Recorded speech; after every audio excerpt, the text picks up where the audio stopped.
Can you hear me?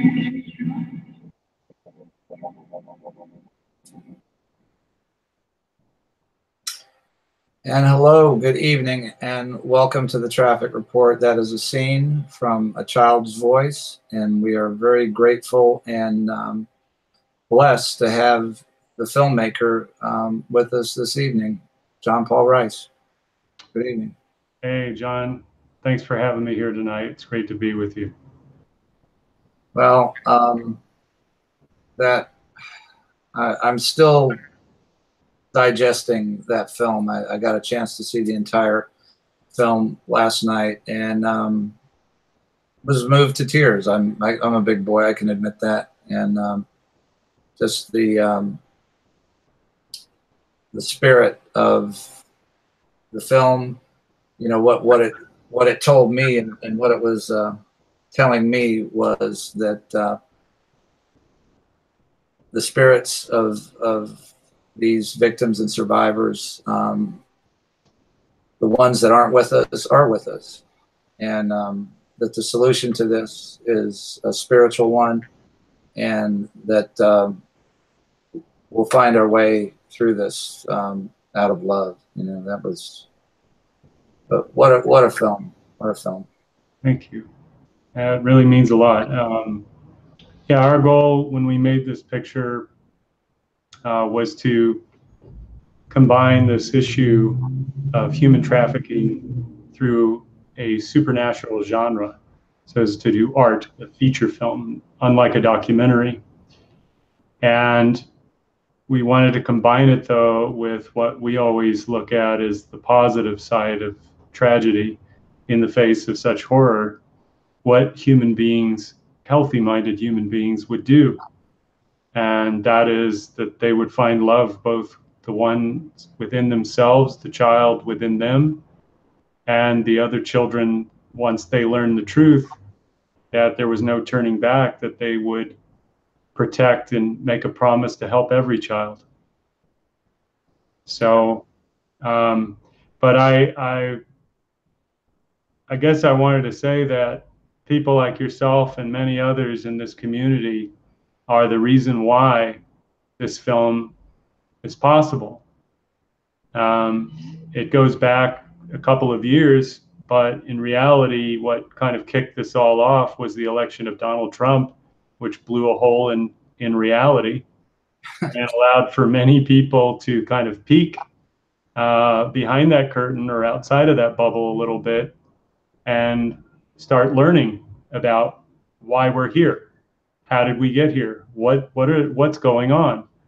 And it was because of YouTube and a whole summer of binge watching, along with citizen journalists like Liz Crokin, Honeybee, Tracy Beans, and many others. I mean, there's dozens I could name who started talking about this problem, obviously because of the Podesta emails, and then started digging deeper. And there were people way before that who were digging deeper, and they refused to shut up. and many of them risked their lives to kind of tell these truths. They risked their reputations for sure.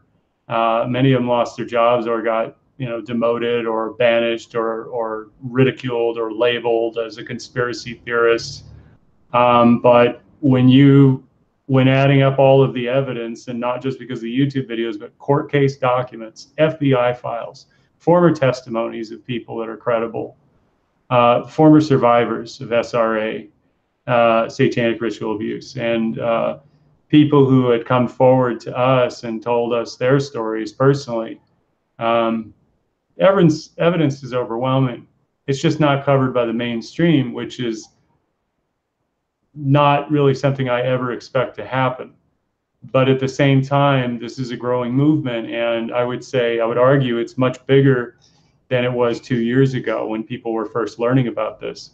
So we were just inspired to make a movie that we felt would be the beginning of the process to heal, and the beginning of the movement to end this in our society, to take those who are in power at the highest levels of power, who are murdering and ritualistically murdering children for pleasure, for a power that they believe they get power from killing these kids, drinking their blood, power from raping children, destroying their bodies, and then looking at the rest of society, and that somehow this whole veil that has been put over us to say that this is all about human nature.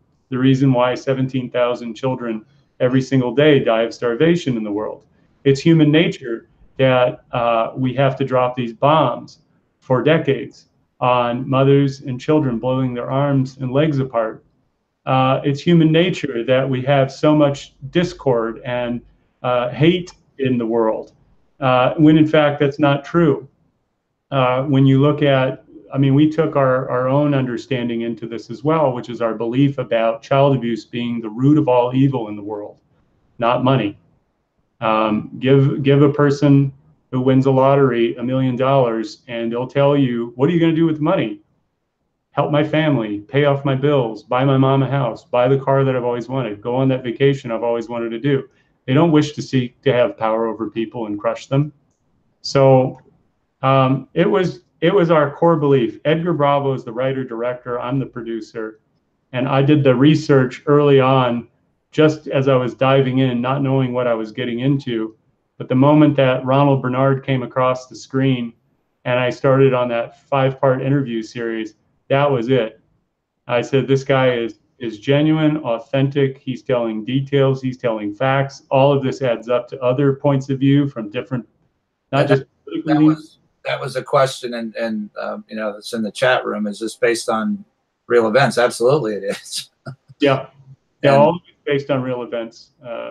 And we know that to be correct, and so some of the people are just getting, they get into this, they see child trafficking, and they kind of understand that, and there's varying levels of awareness as to this problem. But yes, absolutely, we know from even where I think we were talking about this earlier. Our Treasury Department documented in the 70s, it was a cult called the Finders Cult, and they raided a warehouse in Washington, D.C., and there was a mountain of evidence that children were being ritually abused, and it was like the Walmart of child trafficking. And we're talking 30, 40 years ago. And they were getting ready to put these people away, and one call from the CIA, and that was all shut down. And so yes, absolutely, real events, and that's what and this is the first film that I know of that has dealt with satanic ritual abuse, because it's so awful that, number one, as human beings, we just don't even want to admit to ourselves that this could even go on. But as you've been called to this mission, and as many others, you know, once you start researching this, the evidence is there. I mean, and it's going on right now, you know, and that's what struck me too, because I, you know, total transparency, I avoided watching this film, you know, for till the last minute, because just watching the trailer, from my research and from personal knowledge of other survivors, you know, the picture you paint of those traffickers is right on the money. You know, just you know, torturing, kidnapping, you know, it's just an incredible. It's just so different to see a filmmaker, you know, with the courage to make this type of film. You know, so I'm in awe of, and I call you and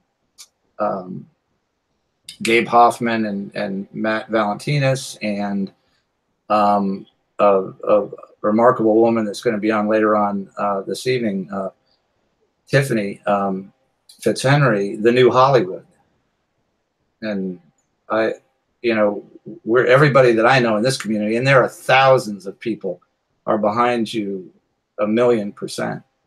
But how did you get here, John? Where did you grow up? How did you get to do what you do? And you're obviously a talented.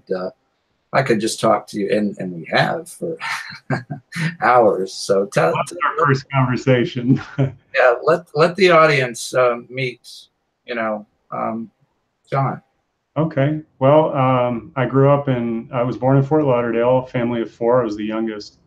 And I grew up in Georgia, outside of Atlanta, and in Louisville, Kentucky. I played sports like regular kid. I had a dream of being a baseball player. I also loved art. And so I got into drama and acting at an early age, and did really well with that all the way through high school. And then had a series of events where I had to basically be on my own by 18. So financially, I had to work as much as I possibly could while going to school full time at Georgia State in Atlanta. And I think it was the second year that I was in Georgia State that I took an elective course for the history of motion pictures. I fell in love with classics like Casablanca, Citizen Kane. Yeah. You know, it reinvigorated my artistic senses, I guess you could say. And I wasn't really expecting much out of it, other than the fact that it would be an easy A. Nothing wrong with that. Yeah, and then this instructor of the same class had an acting class up north of Atlanta, invited me to come out and shadow it. And I went in a couple of times, and I got really into scene reading again. And it was just something that was really exciting. So I started pursuing that while going to school, while working. And 6 months down the line, Remember the Titans was announced that it was coming to Atlanta. They were going to be filming there. That's the Denzel Washington football movie that came out in 2000. Big success for them. And I went and auditioned for it. I got the part. I worked on it for 2.5 months. I was one of the core Titan football players. And that was it. That experience, working on set 15, 16 hours a day for 5-6 days a week for 2 months, that was it. That was what I wanted to do. I made plans to start moving to LA within a year. And by the time the premiere came out here in Los Angeles, I had a 4-day trip out here. I didn't want to leave. And 3 months later, I was driving out across country with, you know, no job, a little bit of money, everything packed up in my car, and a floor to sleep on. And 18 years later, here I am. But it was a very, I guess you could say it was a high education when I came out here, as it is for everybody. First year is always the hardest, but I got a job within the first 6 months working at a sales and finance company in Beverly Hills called Senator International. They were unknown. There was only like 6 or 7 of them. Most of the staff was from Berlin. They had a guy by the name of Joe Drake that came over from Lionsgate. And long story short is, within a period of 4 years, they went from doing titles that no one knew anything about to Juno, The Grudge, Harold and Kumar, then ended up selling that company back to Lionsgate. and put. He ended up doing the Hunger Games and a couple of other things. So Joe Drake was my mentor there. I was invigorated to start producing movies. I had some scripts. I had met Edgar in Atlanta, and I started sending his scripts around to these studios while I was working there, to Fox and Paramount and all these other places. We got all these wonderful meetings. And then 3.5 years into that game, I guess you could say, and getting close to having the film financed and a big star attached and Newmarket wanting to do North American distribution, it all fell apart. And we had spent 3.5 years building up to that moment to basically start all over again. And Edgar made a decision, said, John, we're going to make a movie this year with our own money. We hadn't found a story, but we were going to do something. And he talked to me about how all these other independent films had done exactly what we're about to do. And we found the story, and it was 1 Hour Fantasy Girl. It was a story that was based on a true story about a young girl working out of a motel in Hollywood, where she performs any fantasy a guy wants as long as there's no sex, no nudity, for $150 an hour. And I just thought, that's such a crazy idea. Wow, yeah. It's one hell of a story. And it turned out to be a great first film that we produced and released. Awesome. So, and following your heart, basically, you know, Yep. I get that. I was a little detoured myself, but when I found my profession, that was, you know, that. Then I'm guessing that you feel the same way. That, I mean, I felt that that's what I was put on the earth to do, to be a yeah. fighter, you know. I definitely relate to that. I think that if the best advice I've ever given to any young filmmaker is that if you had asked me at 23, this is where I would be at 39, I would have thought that 39-year-old is a failure.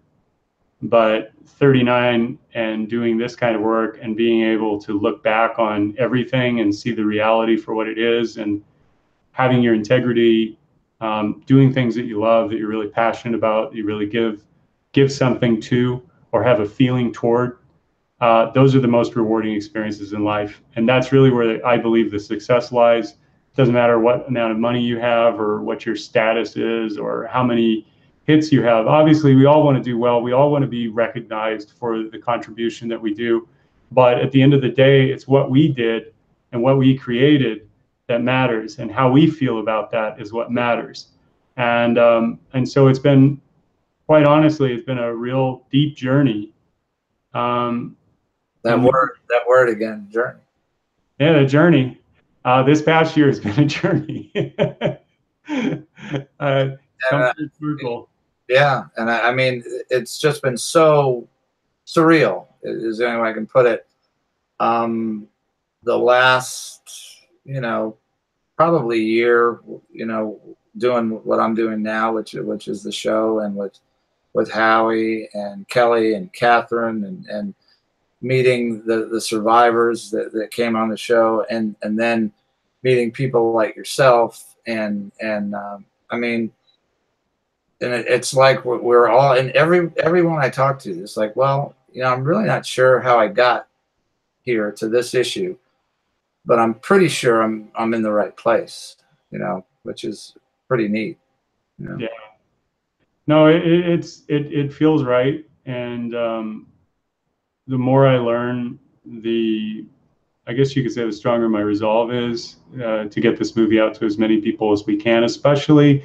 And for all the people listening, the most important part about all of this, about anything else, is, you know, we're talking to the choir. We really desperately need to take those who are the uninitiated, sit them down and have them watch this film.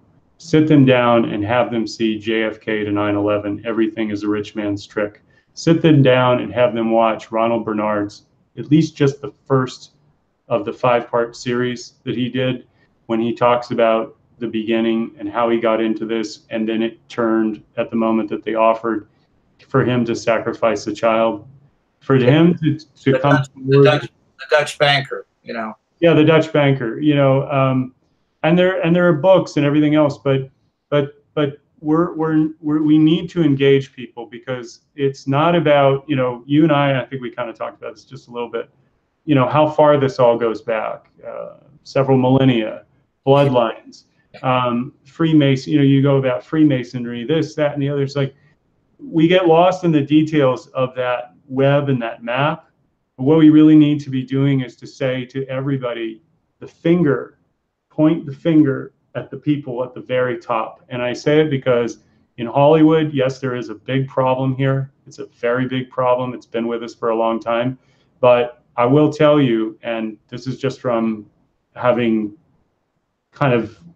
this is speculative, this is a little bit of my opinion, but having seen what they'll do with Harvey Weinstein and others, they will throw Harvey Weinsteins at you and I all day long, as long as it satisfies their bottom line. Yeah, and that's a point that's made in the film. You know, I think rather well, and you know, and the other thing is, and I know you know this, and people are starting to learn this. Yeah, Hollywood is just under a magnifying glass because it's so heavily marketed. But this is happening in every community in the United States and Canada, probably more so in the third world, Mexico, Haiti, Africa. You know, the UN is involved in this. I mean, that's documented. The United Nations are trafficking children, and you know, it's Hollywood gets, you know, and I feel two ways about that. Sometimes I like, well, we need to, you know, get the magnifying glass off of Hollywood, but the power of Hollywood, because it's just been, that's about the only thing people pay attention to is the celebrity, and you know, and that is the case. That's the world we live in. That's the reality. So people like yourselves are using that, which is great, to get information like this in front of more people, and that's just you know, that's already you're changing lives already. You know. Well, yeah, I want to say that there are, and you may, you know, your audience may hear of one person here or one person, you know, Isaac Cappy, who you've had on your show, Yes. And Tiffany and myself and a few others. There are, conservatively speaking, there are dozens of people who feel the same way that we do. That either through online or people that I've talked to on the phone who are in the industry, who know all the people and the players involved and what this all means. So, you know, it's easy to get down about these kinds of things, but what I am most inspired by, outside of all of this information, is that in spite of all the shit that they have seeded, all this shit that they've seeded in the world and sown throughout the world for decades, the world is still holding together, and that's because there's more loving, caring, beautiful human beings in this world that would die for their children, who would protect their child no matter what, would take a bullet for their child. And that's what we need to nurture and foster. This, when we're talking about, and you're talking about, that this is a battle that is going to be won through love, what that means is we create the society in which we want to live in. There's a great speech by John Rappaport from 2014 that kind of extrapolates on this point. But he basically said is, we live in a matrix where the people who are in power have basically told all of us that our imaginations and our ideas, in different ways, both verbal and nonverbal, that our imaginations and our ideas are worthless. It's not worth trying. It's not worth thinking about. It's not worth entertaining. And I can tell you this is my belief, that anything that you and I come up with as an idea, no matter how insignificant we think it is, it's better than any of the shit that these people have created. Absolutely. What do we got? You know, Fast Times at Ridgemont High 6, or you know, reboots, remakes, franchises, spin-offs. Die Hard 12. To offer. They can't offer anything else. They do not have the capacity to give us anything else. No, and that's where I think I was talking to Tiffany about this too. That what you're doing, there's a tremendous need for and thirst for. And once real filmmaking becomes available, you're not going to have any problem getting people that want to see it, because there's I mean, we went out the other night and we were going to have pizza and see a film, and there was nothing that you'd even remotely even want to see, and they're spending billions of dollars to turn out garbage. And yeah, I mean, I was with my brother on vacation a couple of weeks ago, and we went and saw Skyscraper, with The Rock. yeah. It's a well-produced movie. I mean, in terms of a technical standpoint, well-directed, but it was a great movie when it was called Die Hard, 30 years ago. And it followed almost the identical same story. I mean, they changed a few things around and whatnot, but this is I don't want to, I guess I've been on a couple of interviews before where, people are like wanting justice like today, and I get that. Naming names is not going to bring justice. It raises the consciousness. It's good that Isaac did that, because he was the first one to get it out there, to just say it, and it has a cascading effect, right? And then the next wave will come, and the next wave, and the next wave. But in reality, it is about what you and I and every single one of us can do in our own lives. If we believe that this is a serious problem, human trafficking is a serious problem. Child sacrifice is a serious problem. What we have to do, at least what I believe, is this. The child abuse that starts in the home is what creates a fertile ground for predators. So if you beat your kid, if you spank your kid, if you humiliate your child, you are taking a pre-programmed operating system that comes out of the box at birth, and you are pulling the wires out and rearranging the programming that comes out of the box ready for your love. When we create healthy, loving, rational human beings, they will protect their children. They will raise healthy, loving, protected, rational, creative children who will then go and create a family, and it will continue. So when we talk about the now and the future, and what the future state is and what the current state is, we have to start living in the future to make it now. And the people that are doing harm to children in our homes, we need to stop them.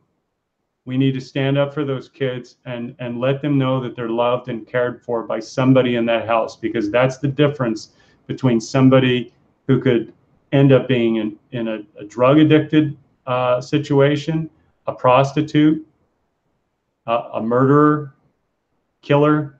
Yeah, Hannibal Lecter. He said, they're not born, they're made. They're made. And if anybody wants documented, kind of like a case study, if you will, there's an excellent book out there called For Your Own Good, written by Alice Miller.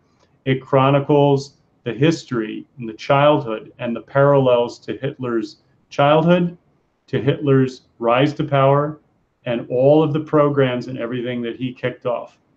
It is almost like a mirror image of his childhood, and he is the most he's the most transparent of all historical figures in terms of the documentation that is available by his own account and other people who knew him when he was getting his ass kicked every single day by his stepfather Alois, who happened to be half Jewish.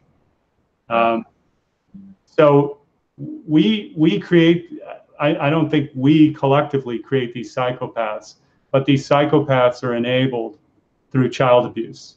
And if you have a system that rewards this type of behavior, where there's no conscious, no feeling, your accomplishments, your achievements, your social status, your wealth, your position of power is what is important, you're going to attract a lot of people who think and feel that way. And when you empower those kind of people, they're going to make very bad decisions at the servant level. The top level utilizes them fully because they're amoral. It's like the press. Everybody in the press, the majority of people on TV that are in the press are very screwed up people. A lot of them are on heavy medications. A lot of them have, I mean, Or should be. yeah, well, I mean, you got to think about it just from an objective point of view. What do? They pay these people to cover the crimes of empire, the crimes that are committed by the very people that pay them to cover up the crime. So, and they're total cynics about humanity, about people. So anything that they say or do, you're not talking to a normal, rational, healthy human being. It's not even the DC bubble. It's a pathology up here that was created a long time ago. And because they have a camera on them and they have a title under their name and they're given the credibility of the brand, you automatically accept that what they're saying to you comes from a trusted source. This is the difference now, though, is that all of us are talking, and the internet, which was created as a World War III weapon, has transformed into something very beautiful and helpful for humanity. And the more we keep utilizing it this way, and then take it out into action in our streets, in our homes, in our communities, that's really where the battle is going to be won. It's not going to be the keyboard warriors and the culture wars. It's going to be the people who physically put themselves in between the dangerous people and the ones that are being oppressed and are vulnerable. And when we do that, we transform the entire world. Yeah, I think there was I think it was a Marine general that said, if you want to change the world, make your bed, and along those same lines, and I've said this for a long time, and I was kind of taught this, that, the way you change the world is one person at a time, and it's the people, it's how you act, the people that you're in contact with, your relatives, your friends, people that you can influence and pay attention, instead of being in your social media and cell phone 24 hours. Make a phone call. I haven't been blessed with any biological children, but I have many spiritual, I call them spiritual children. They're God daughters, sons, nieces, and nephews. And, letting them know that you're present in their lives, and you care about them. And somebody's paying attention, because this, like you're saying, we've been socially engineered for probably centuries. And that's what they're designing. They're designing a worker class that, really doesn't ask any questions, that gets up and does whatever it's told. We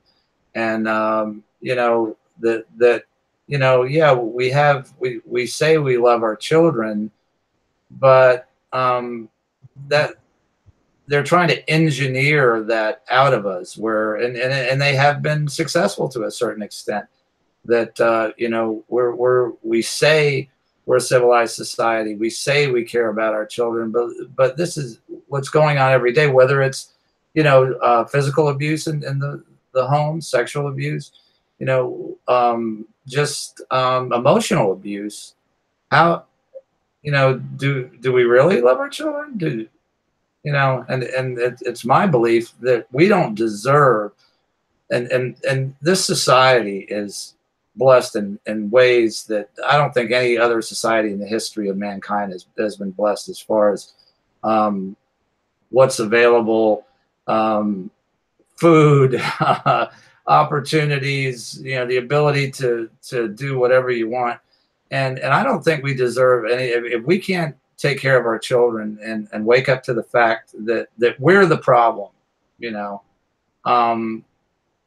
don't deserve to be called a society, and there won't be a society. And I think we're well on the way to, and maybe that's what needs to happen. Maybe it needs to, self-destruct. I hope not, because there's so many good things about the society. We have a great constitution. We have great institutions of government. They've just been co-opted and hijacked by evil people. Yeah. There's a great article I was rereading today in advance of this interview, because it just reminded me of a lot of the things that you're talking about. And it was written on November 2nd, 2015 on Truthdig by Chris Hedges. Now some of your audience may not be familiar with Chris Hedges, but he's a self-avowed socialist, okay? So that's going to have some negative connotations for certain people. But Chris Hedges is a prescient individual. And what he describes in that article is from Sheldon Woolton, who described the difference between Nazism and what we have today is called inverted totalitarianism. Read that article on Truthdig from November 2nd, 2015 on inverted totalitarianism. It describes everything that is happening right now to a T. And what you were talking about is that all of the democratic levers or democratic social constructs, the things, the institutions, the press, all of these things that were there for us, the FBI, the DOJ, and on down, from both politics to social services, to the UN, to the charities, everything has been destroyed, co-opted, or corrupted to its core. But that's only because the people in power have been given that from us and have taken it and abused it. And here's what I would say, you kind of talked about revolution, possibly, or collapse, possibly. I don't know what's going to happen. I'm far more hopeful that we don't, because if we do, I don't know where it ends. History doesn't show it ends well, mainly because radicals usually rise up during this time and then are eventually used for the next program, right? Yeah. Right.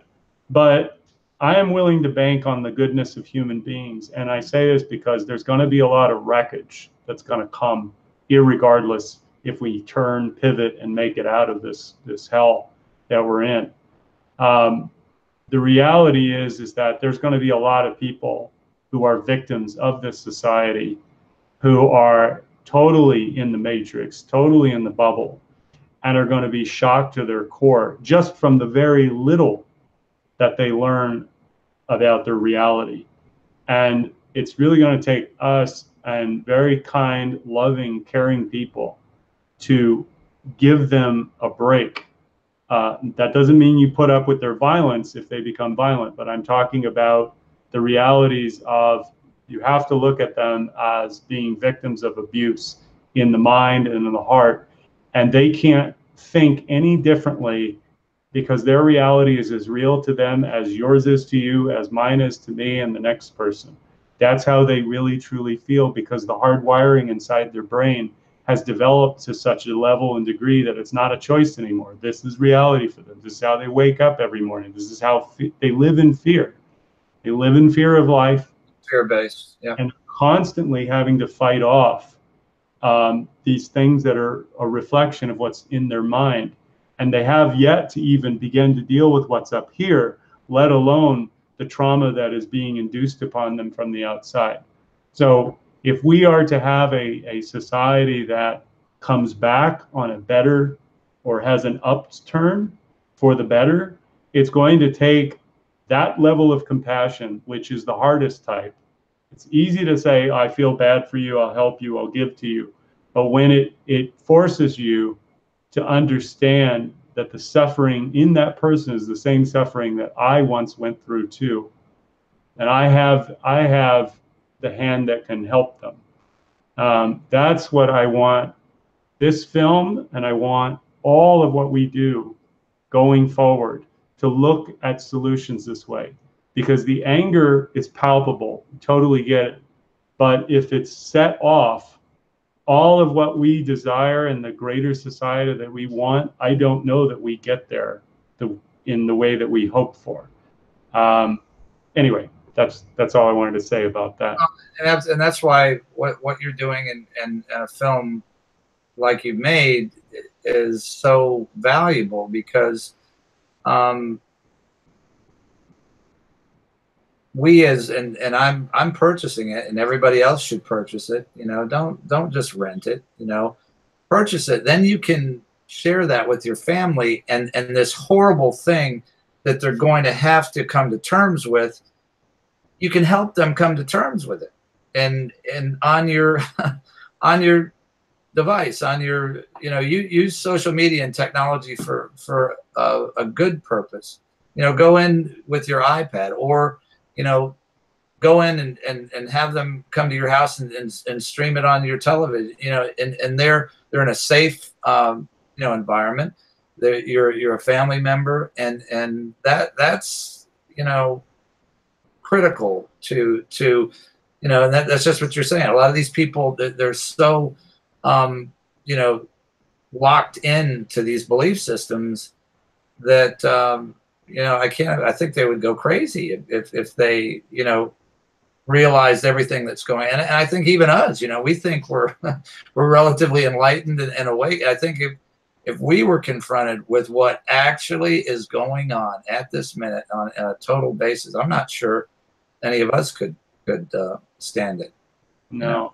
I think to conceive of like it, just based on everything that you know, if you took everything you knew, or I took everything I knew, and it was disclosed, not just in verbal, you know, in conversation, but there was solid proof and evidence that just came out all at once, I think people would lose their mind. I think people would get really sick and really upset very quickly, and I don't want to see that happen. I think that, or like George Herbert Walker Bush said, you know, we'd be hanging them from the nearest lamppost. Lampposts, yeah. I just from what I've learned of the Oklahoma City bombing alone, and Edgar's been reading this book and telling me certain aspects about this book.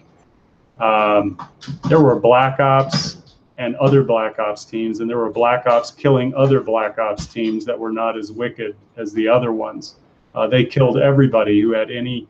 I mean, we could sit here and be, I guess, the fear porn, right? I hate using that word. It's sort of like, oh my God. I mean, I see it all day on Twitter, right? I mean, just the outrage. But at some point, you got to put your phone down. You got to get out from behind the keyboard and start living your life the way you want to live it.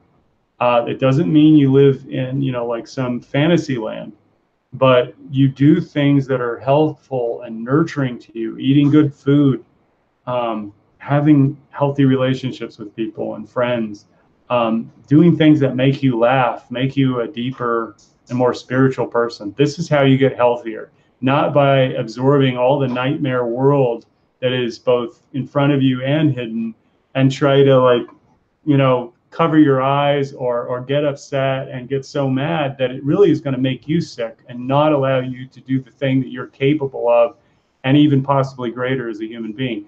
If that's the spiritual part about it, if that's the calling for all of us, then we have to nurture that. That is the part that is the child in each and every one of us. When we made this movie, that was the fundamental issue, was the child that has been destroyed, the child that has been silenced, the child that has been kept from discovering who they truly are. And that's a commitment first within yourself, and then the next, the strength that you have and the love you have for that child can then help other children as well. I truly believe that we're just at the beginning. This is not, this is, you know, well, I will say this, I think a real movement is one that doesn't have a face or a leader. I think that it's the people and it's the rising consciousness. And as we get closer to a more critical mass on this issue, I mean, 10 years ago, you could say the word human trafficking and people go, what? Now you say human trafficking, people go, oh yeah. They don't really know. They know it's bad. And they know it probably involves something about selling kids or moving people against their will. I mean, not only just a clinical definition, but they think of slavery or some kind of prostitution tied to it. And that's a win. That is a huge win. In 10 years, and with the internet, this thing can spread very quickly. Not just the movie, but the entire movement. And the more we, I guess the more pieces of art and information that keep coming out and the more people that keep speaking out, there's going to be a lot harder, it's going to be a lot harder for people to ignore this. Absolutely. And just in the past year and a half, I mean, it wears me out sometimes. I'm sure all of us are a bit like that. It's the pace of it is, and then you know, it's like, well, it's not fast enough. But just I've been very blessed to have a mentor, you know, for a long time that I've known, and one of the things he's told me many things. One of the things was, you know, you can't walk into the woods for 40 years and walk out in 4 months. You know, you can't.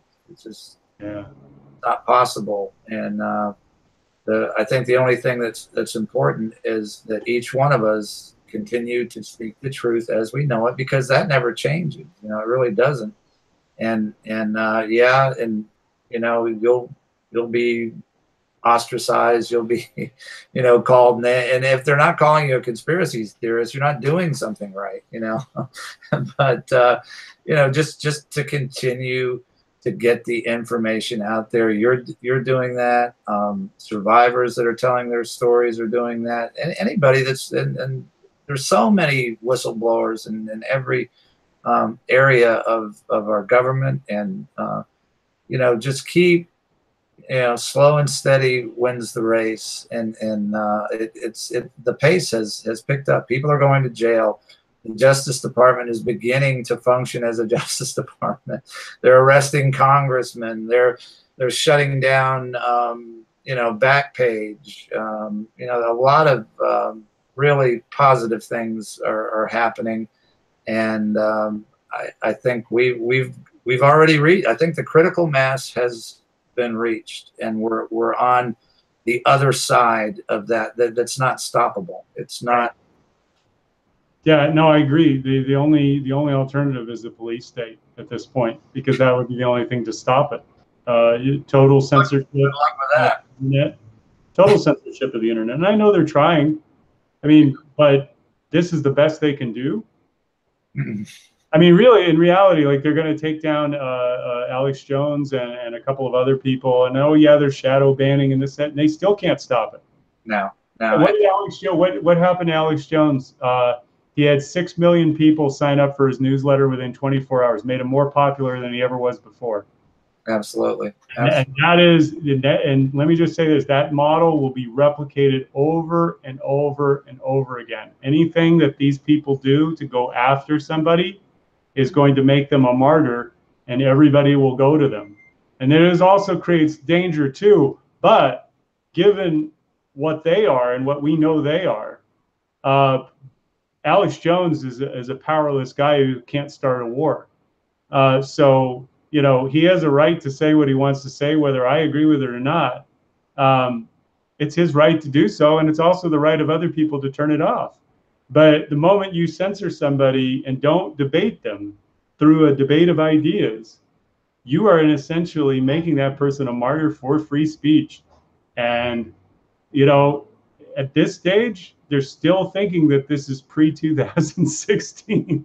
Yeah, they always, you know, they're the last to figure out that the game's. It was like Hillary Clinton. What? I lost? You know, it's like, yeah, you did. You know, and you know, it's, you know, when science is proving that love is more powerful than hate.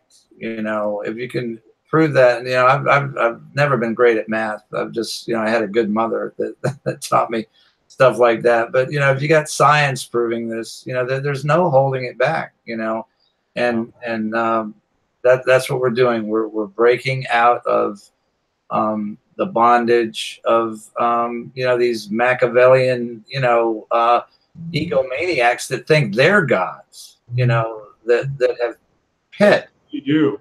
Human. Yeah, human against human, you know, human being, you know, and they've tricked us into taking on their labels. You know, it's like, well, I'm this, I'm a conservative, I'm a Democrat, I'm a Republican, I'm this, I'm that, you know, and we're first human beings, and that's all we'll ever be, you know, and it's, are you a spiritual being having a human experience, or are you a human being having a spiritual experience? I choose to think that we're spiritual beings. We existed, you know, before we came here. This is school, you know, we're in school, and the amount of time that you live, you know, the things you amass mean nothing, but you have lessons and you have a job to do while you're here. And you know, I believe me, I like it here. But you know, Martin Luther King, you know, I've seen the promised land. I'll tell you a crazy story. Well, I'll just go ahead and tell you, it was a dream that I had, and with my wife, and we weren't able to have small children, you know, here, you know, because we met late in life, and I had this dream, and we're both Irish, you know, and we're on this like beautiful island, you know, you can see the ocean and the cliffs and everything, and it's not cold, and we're just walking, and there's two little blonde-headed children that's between us, and we're all holding hands, you know, and you can say I'm crazy, but that's where I'm going, you know, and we're going to get that spiritual life, you know, when we get, and if you don't, if you leave this planet in worse spiritual condition than you got here, I don't want to go wherever you're going, you know, and I really don't want to come back because I love it here, and I've loved the experience so far, but you know, and I think Martin Luther, you know, I've seen the promised land, and I'm you know, I think we'll all be there in one form or another. And you know, right now we're doing the best we can to make this school a place that's not violent, that's not destroying the beauty of human life, and because those souls, and that's why I was in tears at the end of your movie. Those little souls, you know, rising up, and they're with us. They're helping us, and they might have left this you know, veil of tears, my mom used to call it, but we're going to see them again. They're with us, and you know, it's just you know, we're in school, and I think we're all getting better grades now.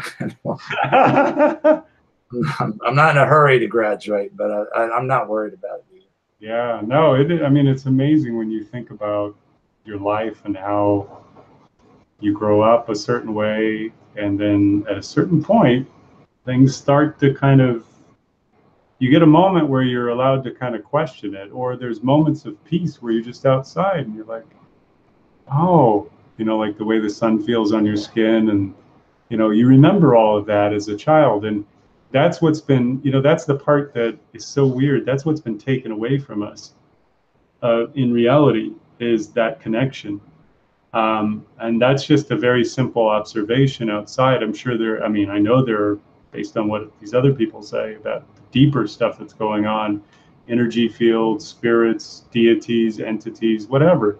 But the observable world in front of us is forgotten. And it is not, we have to force ourselves to remind ourselves of it. And that's actually what gives us peace. That's what actually gives us real beauty and enrichment, and connects us to this whole thing. It's not in a digitized format, and it's not in some intellectual exercise. It's a physical, both physical and emotional and mental presence in this reality. And I would never have said this if I had not done what happened to me over the last 1.5 to 2 years with this movie. That was just a fact.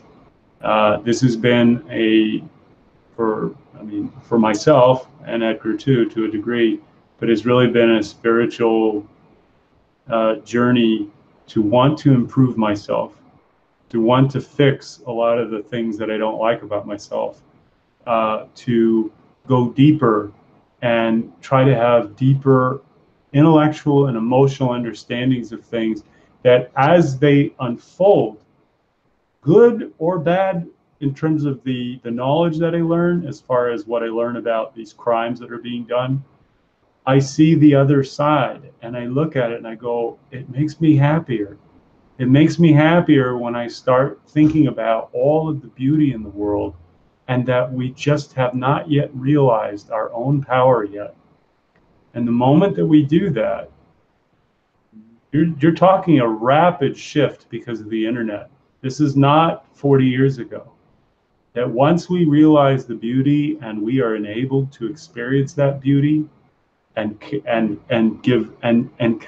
with it, and it become our currency, our value in society, this is where we transform things. I don't think we're that far away in terms of its potential of being unlocked, but I definitely believe that we will. I hope, my hope is that as I extinguish from this life into the next, that I'm able to see that happen in the human form, because I think then we rise up to another level of existence and another level of consciousness. And that's not something I read out of a book, but it's just something I feel in my own well-being, that if I can change my life, if I can change inside, other people can change inside. And we can start using our creativity and our time and our actual effort to change people's lives for the better, to transform society for the better. That's why we're doing these issues on social issues here at No Restrictions Entertainment, because it's a commitment to saying what is true as you know it at that moment. That's what makes art so beautiful, is art should be, here's what I know to be true. Here is what I see, and also here is what I hope for. That is to be the best art, because it shows you the complexity and the truthfulness of an issue, and at the same time evokes the real, honest belief of what you see in the world, as opposed to just showing, oh, it's all bad, it's all ugly. Well, if you believe that, okay, fine. But I'm saying that there is another side to this, which is, why are we still here in spite of all of this other crap that's going on around us? Why is the world still holding together? Why is it that in a city like LA, with all of this shit everywhere, and narcissism and everything else that you could think of, it's not everyone, but it is everywhere. But the reason why it hasn't all descended into that is because people are good inherently. Yes. Just haven't yet realized their full potential and power, because they have been lulled into this thought of that this is how the world is, and you just got to move along, and you got to keep going in a certain direction, and you just got to keep your nose down and keep moving along, because you got a job. You don't want to be like that other guy. You don't want to end up like them. Free yourself from it. Go deeper. Yeah. Think big. These guys have pulled the biggest con job over us, and every single one of those, I don't want to say it, every single one of those MFers at the top has lost the right by a million lifetimes to have any control or say in what we do any further. And our ideas and our love and our care for our kids and the children of this world are greater than any of their darkness, any of their hatred, any of their evil. They have to spend enormous amounts of money, enormous amounts on the military, and I'm not talking about to protect us, to go to war and to kill and to murder to stop it from happening. To get oil, yeah. Well, So, John, like our conversations on the phone, it has gone by in a flash. I know we're going to have you back. We will not pass this way again, but I know you're making a difference, and this world is a better place for you being in it. And my crystal ball is broken, but I have a feeling that No Restrictions Entertainment is the new Hollywood is on the rise, and that's comforting. And, so I'm very excited, and I thank you, John, and all the people listening tonight and who will listen to this later. Thank you all for keeping the light going, and thank you all for raising your voices, and thank you all for spreading the message of love. And if you buy the movie or you rent it, whatever you do, share it with as many people as you can. That's what we have to do to get this message out. Absolutely. Well, stay in touch, my friend, and onward and upward. Good things are happening, and I really I'm just glad to know you. And, we're just going to keep doing what they'll keep doing what they're doing. We'll keep doing what we're doing. And right. We'll see who wins. I think we already won. They just don't know it yet. So, yeah, I like that. Thank you so much. We'll see you soon. Thanks, man. Have a great night. Good night, John. God bless. Night.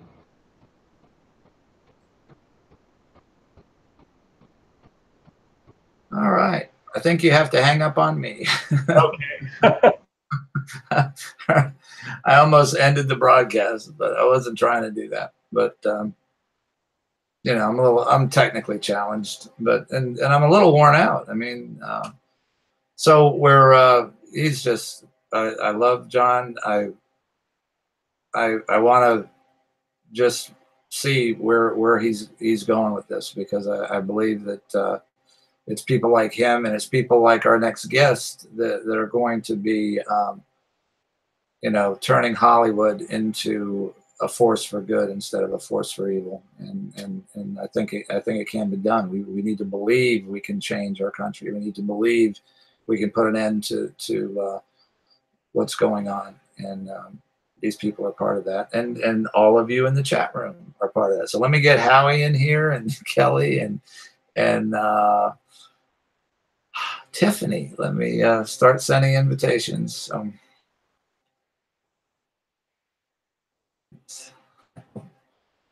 All right, there we go. I'm gonna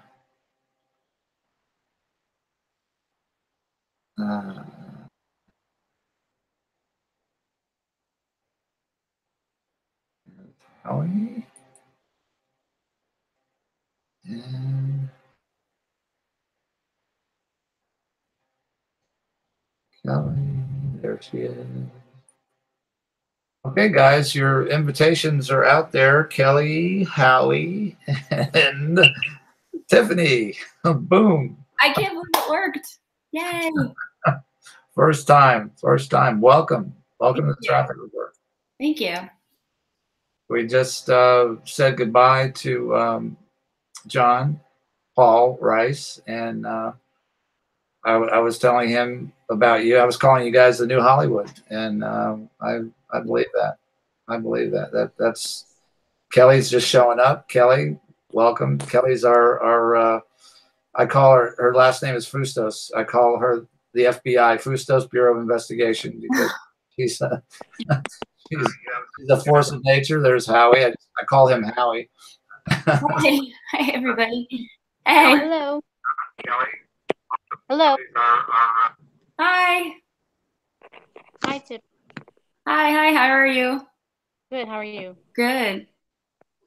All right. Oh, Missy just texted me. She's listening in. She's a survivor that's been on the program. Amazing person. But let me just do an introduction on Tiffany.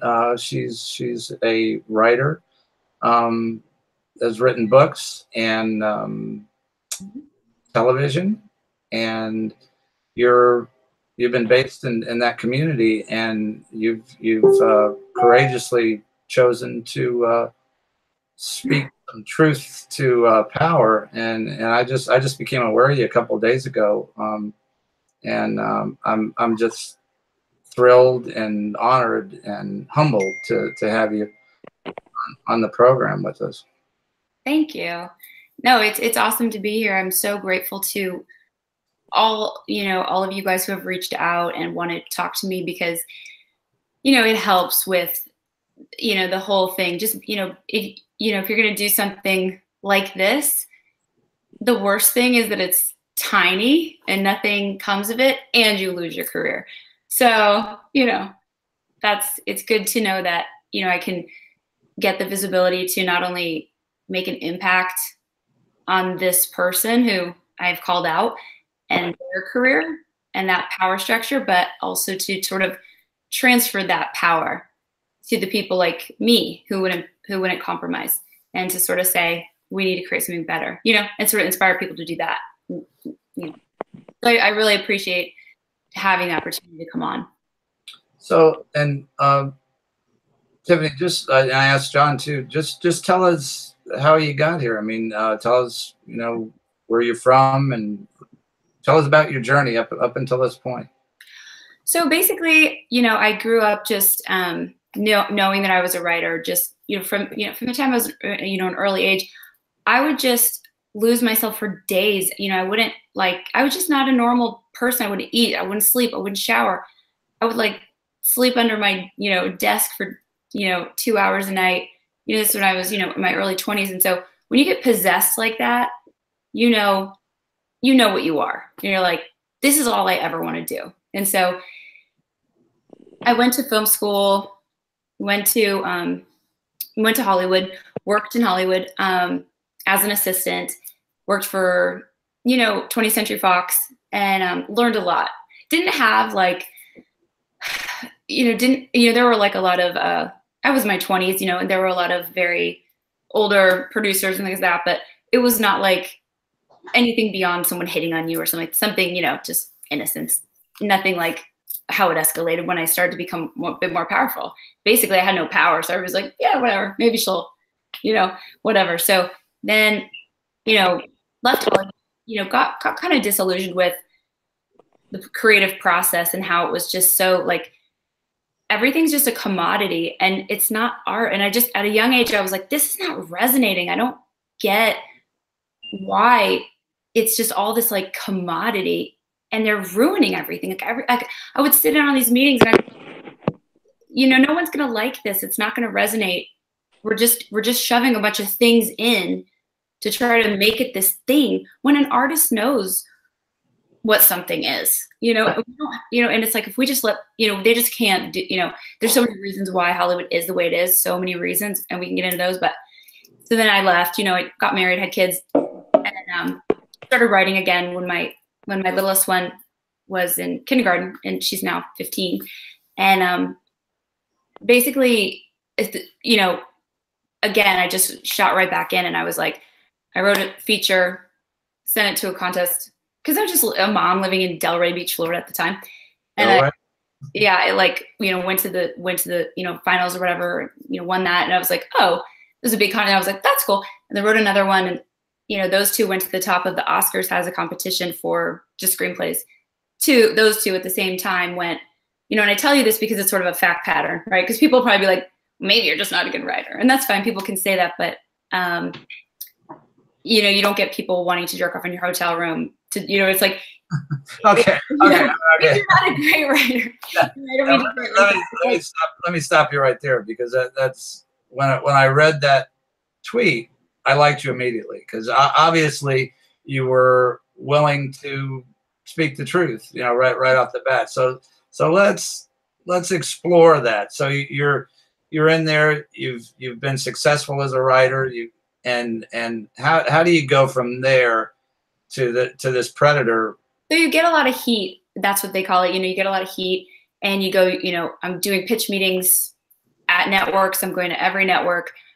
It became pigeonholed as 1 hour drama. And because that was like the most, the most heat I'd gotten on something was like a 1 hour drama. And so then you just basically kind of like are I was just navigating, like going, this doesn't feel right. Or why are you asking me? Like, I just want you to sell my screenplay. And these are, high up people going, all right, great, babe, great. Hey, listen, you got to up your selfie game. Send me some selfies. Send me some sexy selfies. And I'm like,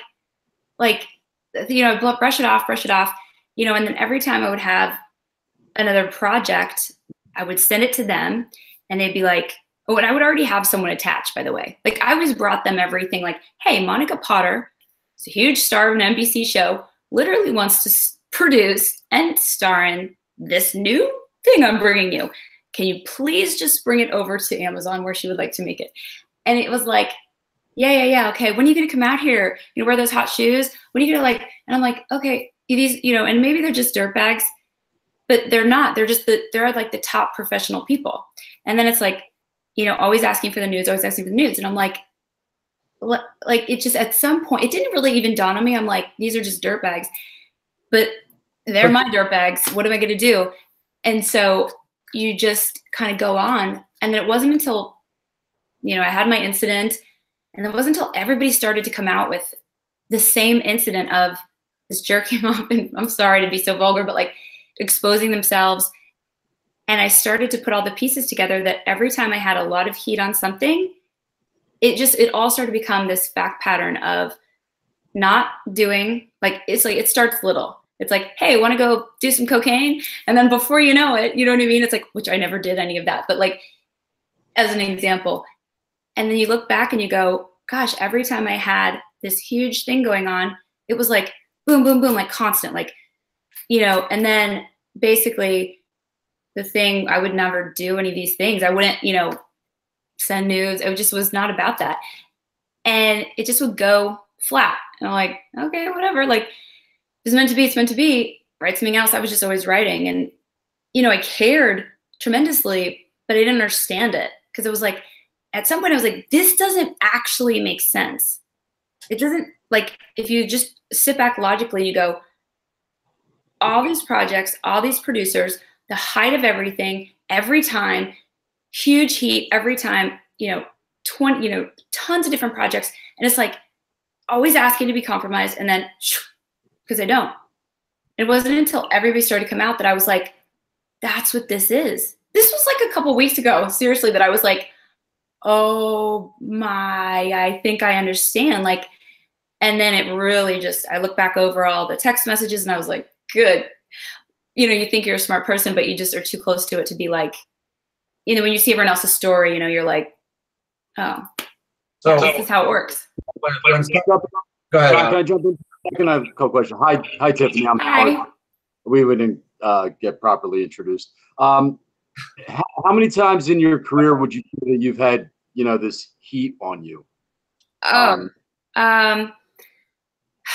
You know, and you have to understand. People. Yeah, I mean, like approximately, like were you that like major, you know, where like you know something big was going on? 7-10 times where it was like, you know, going to Sony, going to ABC, going back and forth, you know, bidding war, like it's going to be ABC, NBC, like you get like, okay. And it really was. I was taking meetings all over town and, you know, 7 different times with 7 different projects. I'm like, okay. Now, I saw your Periscope, and could you spell this guy's name? Because I was trying to search for him last night, and I was looking for Teetle, and I was spelling it all kinds of different ways. I'm gonna spell it. Let's do that because I want to get his name out there so people can start like looking at him and listen. Talking. He has a movie coming out in October 19th, and Perfect. It was trending on Twitter because he's doing right what he's supposed to do. So it's basically a movie it's a movie that's to divide us by race. It's called The Hate You Give. It's all right on message. You know, it's just right on message with the divisive rhetoric and how it all goes. Because, you know, he's Mr. Marching Orders from the divide and conquer. And, yes. and for our guests too. Yeah, but his name is Bob Teitel, Teitel. And yeah, he produced Men of Honor. Say that one more time. Teitel. Teitel. Yeah, Teitel. And, you know, listen, Bob, I wish you hadn't done it. I feel like, holy crap, you know, like I can't believe I'm saying this guy's name and telling people these things, this thing that occurred. But I feel activated, compelled to say, this is like how it works. This is the sort of seedy, this is why it's all the way it is. This is the seedy system. Wow, he looks so creepy too. I finally got his picture. He just his pictures online they do it just exactly justice. yeah. The first one that pops up. Yeah. He's like that, like the hug one. They always seem to have this look about them. Yeah. And yeah. You know, the way they look at you is very predatory. And I'm just like thinking, you know, all right, this is just, you know, we have our first meeting and he's just like looking at me like, you know, and I'm like, you know, I write, you know, I'm not an actress. I'm not trying to be an actress.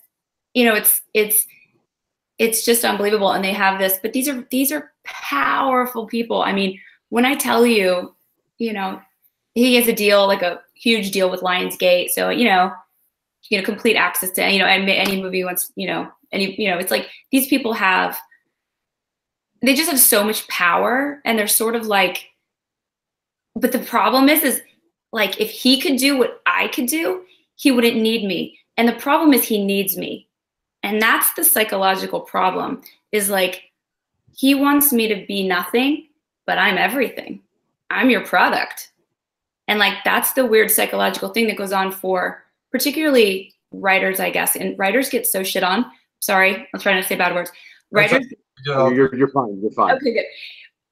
Because we're the product. We're the engine of Hollywood. And that's what something I've encountered a lot is like, all right, you know, sit down and shut up. You're lucky to be in the room. And I'm like, the whole point of this meeting is because of something I wrote. Like, they just want to make sure you feel powerless because they know you're so powerful. When was this incident with Bob Tiedel? 2013. So, and 2000. Oddly enough, it was 2013 on my birthday. And then in 2018 on my birthday was the Ronan Farrow story about Harvey Weinstein. And like, I just was like, oh my God, this is it. Something just inside me knew, like, it felt familiar. Like, oh yeah, this happens. And then I tell my story. Oh yeah, shit, I'm gonna have to tell my story. Like, I just knew. I told my husband about it on that night. I hadn't even told him because it's like, even just him wanting to do that makes you feel ashamed.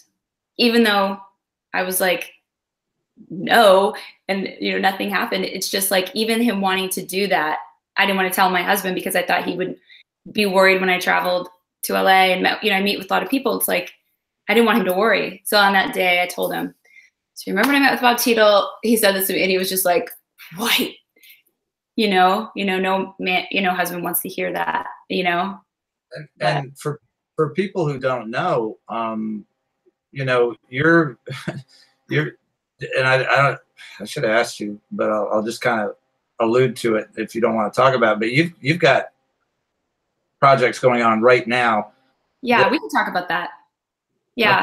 Well, go ahead. Cause I was, you know, yeah. Just,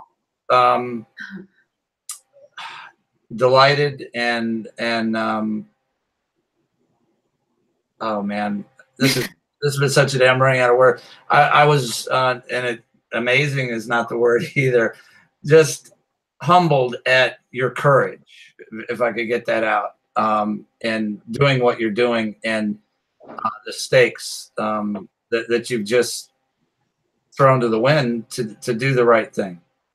Yeah. So thank you. I appreciate that because I didn't go into all that because I don't want to be like, I'm a martyr. I'm doing this to give you this, like, fast forward all that. Listen, you know, I'm a mom. I have teenage kids. I have dreams. I have things I want to do. I'm not here for anything other than what I'm supposed to be here to do, which is to create art and protect artists. And I know that in my soul. And so I didn't want to get into all that, but I actually have a really huge opportunity right now that I'm just like basically putting a grenade into, essentially destroying for sure. Basically I wrote another pilot just because you just keep writing, you know, you just keep writing because that's all you love to do. So I wrote another pilot. It's called Peaches, and it's so great. I should probably just like put it up online so people can read it because it's so badass. It's like very HBO. It's about like this mom who like basically has a breakdown and like quits her life like as a mom, but like she doesn't leave. She just like stops functioning as a mom and just starts going about her life trying to like find herself because she's super unhappy. And she ends up like affecting the whole town, and like everybody starts like breaks out of the matrix, kind of in like the suburbs break out of the matrix kind of way. It takes place in the South, so that's why it's called Peaches. And anyway, yeah, this script got to, I don't want to mention that there's a big celebrity who is attached to produce it. I don't want to mention him, if you don't mind. He's a wonderful person.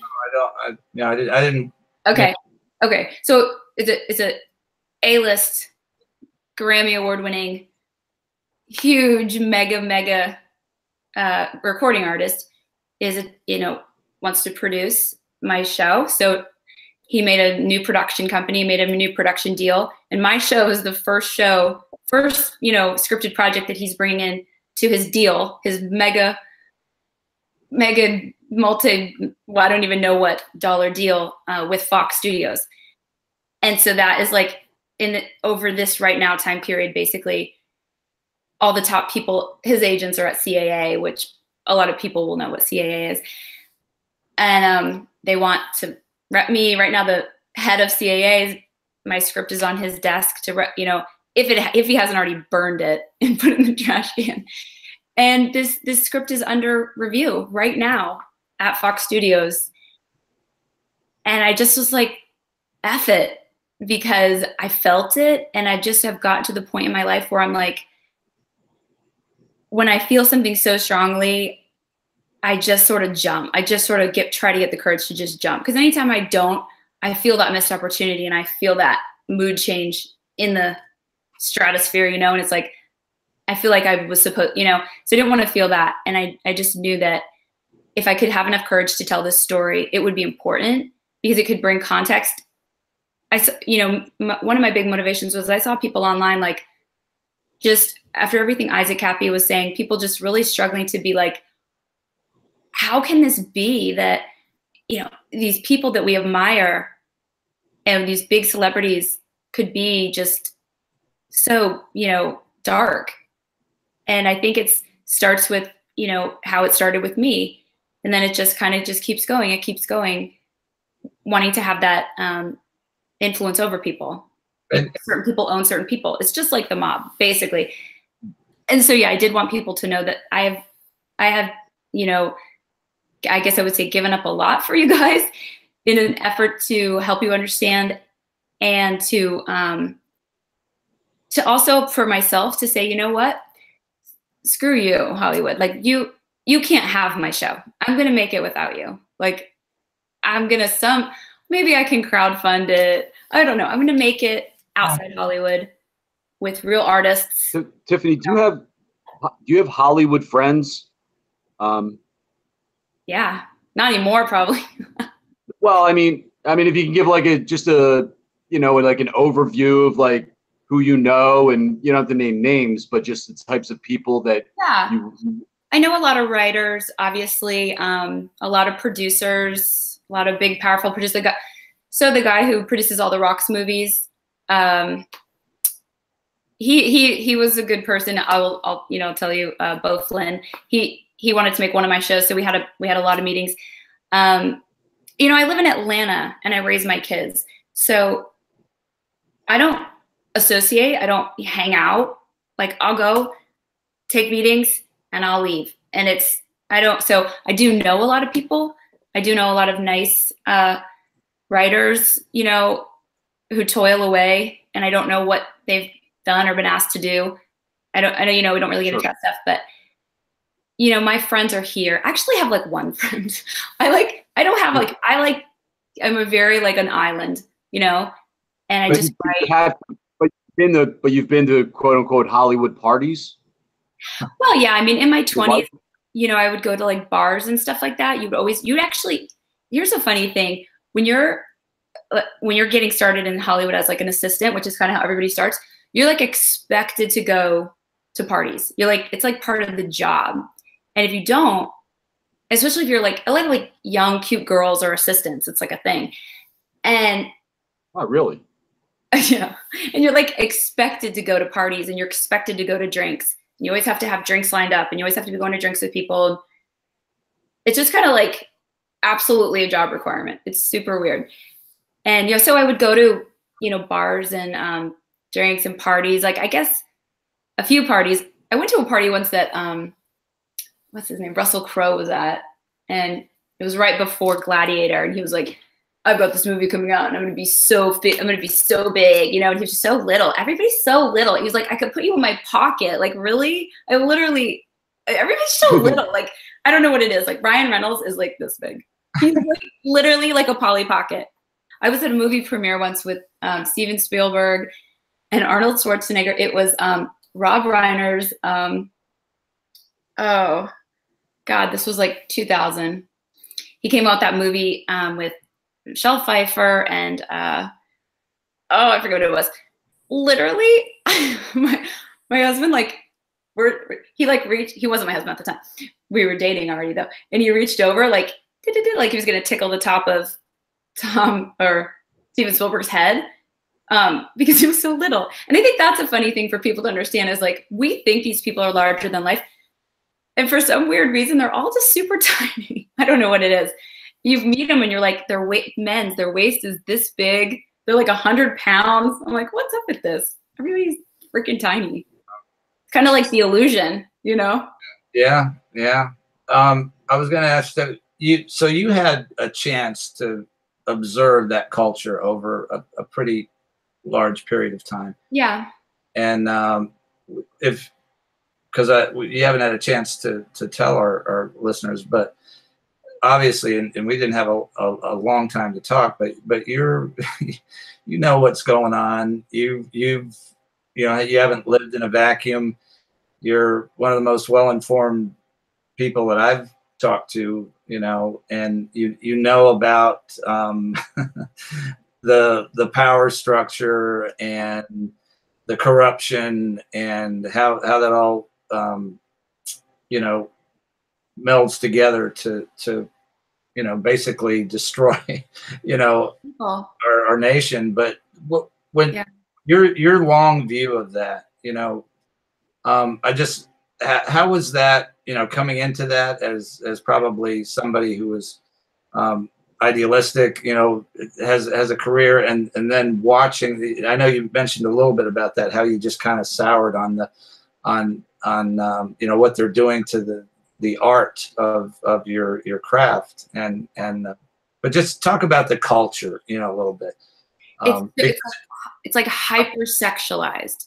Like that's like the biggest adjective I could give you. It's like hypersexualized. Like everything is like sex. Like the meetings, everything is sex and sexy, and like every text I got from my agents, it's just like, sex, like sexy. It's just like everybody's got so much sex on their brain. And I'm like, listen, I'm a, red-blooded person like everyone else, but I'm like, we're here to like this is a work environment. Like it's just so like sort of in your face. I would say that's like the weirdest thing, because to me, art, is what we're doing, and we're doing this creative endeavor, and and it's like, I don't know, everything is just so sexualized, like from a perspective of like the culture, okay, of like the people who live and work, in the sort of like executive type culture. I just feel like everything's like so hypersexualized, and then they don't honor the art. They don't honor the audience. That's like not even a thought. It's like the people making the decisions about the movies that get made now are literally like the guys who make the spreadsheets in the basement, like the number crunchers. And then it's like, okay, well, we got to put an Asian person in. We got to like make it look at this. Like I would have something like, okay, well, we got to make a gay character. I'd be like, well, there is no gay character in this. Like, oh, we got to make one. We have to have a gay character. Oh, this person needs to be this, and we need to have this type of dynamic. And I'm like, well, and I'm not, I've worked with a lot of great producers who they will take your story to the next level, and it is there. There are a few people, but honestly, I don't know what they do in their free time, and I have my suspicions about pretty much everyone I know at that level. But as producers, some of them are good producers, and a good producer basically just will take your script to the next level. They'll just inspire you to bring more out of you. But a lot of it, most of the time, it's just make sure there's, you got to check all these boxes. It's got to be the gay character. There's got to be this. And if I wanted to write something right now, I would write something about a a trans, child, basically. I could sell that tomorrow. But I don't just write like that. I like write what I'm being told to write. I don't like, and the agenda they're pushing. Oh yeah. Agenda. Huge.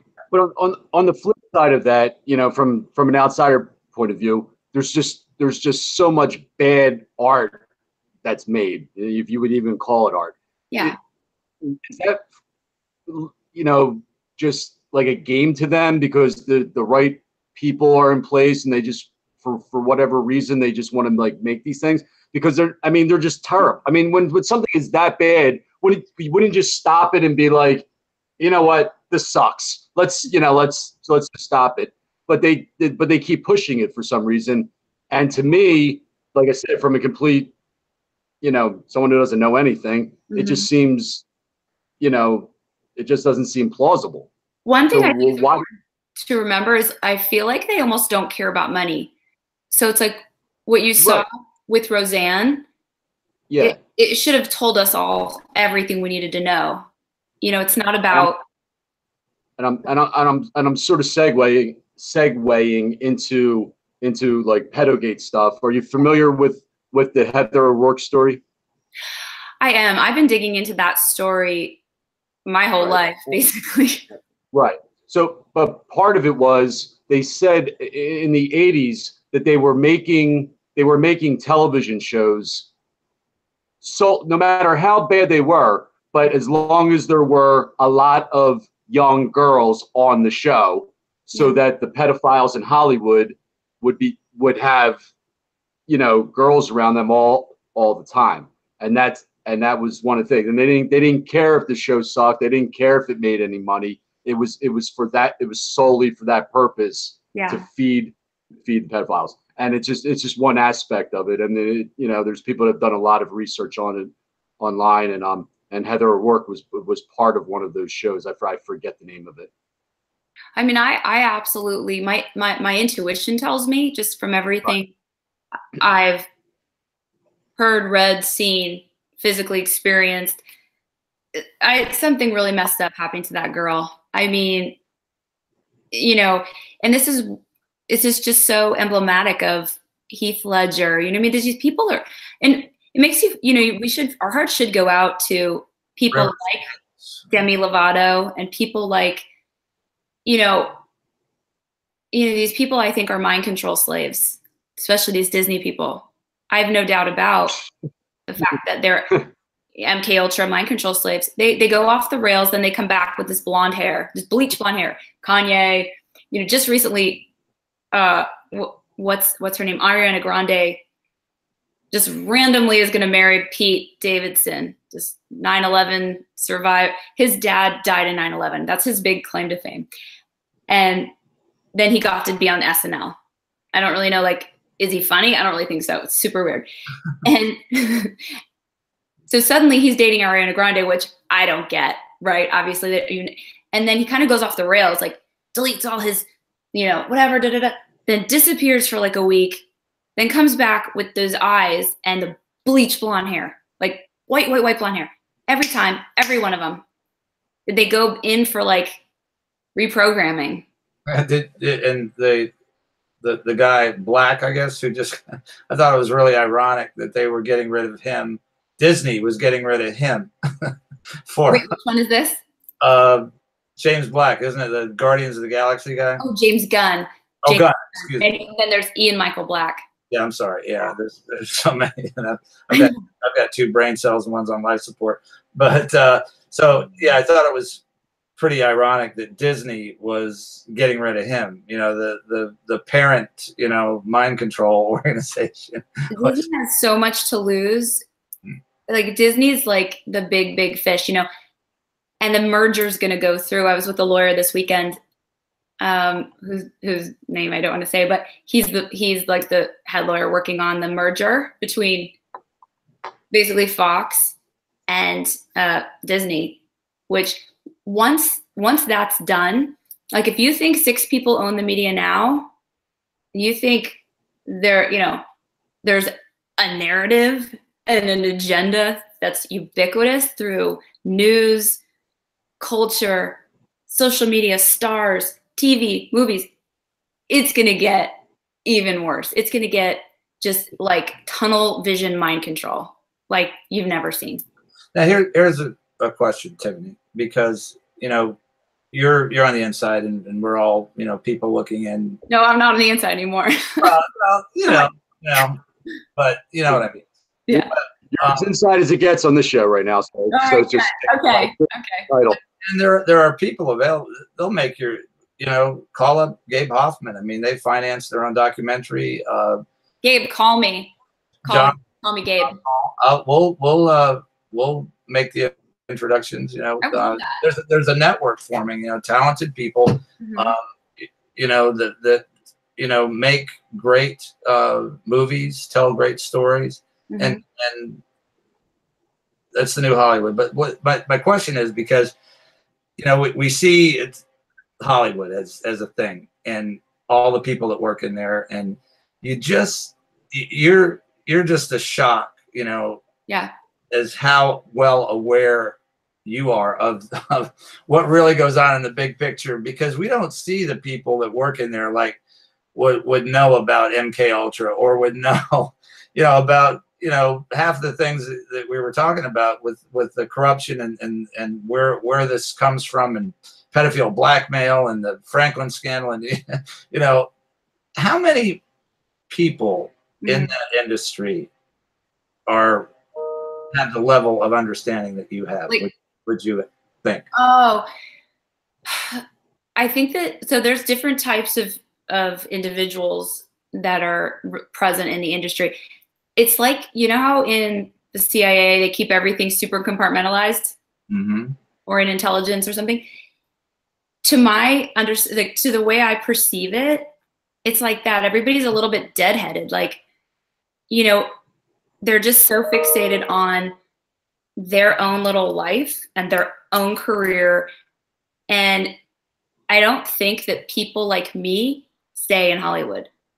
Dynamic thinkers, free thinkers. I'm not desperate to be famous. I'm not desperate to make it. People who just want to create art, like, our soul can't take it.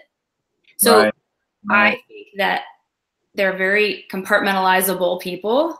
So they can, like, look at their little whatever and they can just dive, you know, they're not going to, like, be like, why is there a handler over there with Tom Cruise, or why is there a trailer?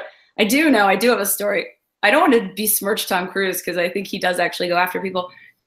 But, you know, it's widely known. It's widely known in Hollywood that Tom Cruise is gay and that John Travolta is gay. I mean, there are contracts that I've seen for movie shoots that they were doing with my company at the time that I worked for when I was out there in my 20s, that they had trailers specifically for the boy toys that would come in. And it just was, it's like just part of the contract. Wow. Like extra trailers for, like, the boy toys. And people, like, so people must know, okay, we pretend like he's not gay and the whole world thinks he's married. So they must know that, like, this is messed up. But again, I just think these people are cut from a different cloth than we are. Yeah. How do they keep that a secret? With all the with all the like the beat writers and stuff trying to make a name for themselves. Because they make, because Hollywood is, the power is so centralized. This is why when Harvey Weinstein fell, it was such a big deal.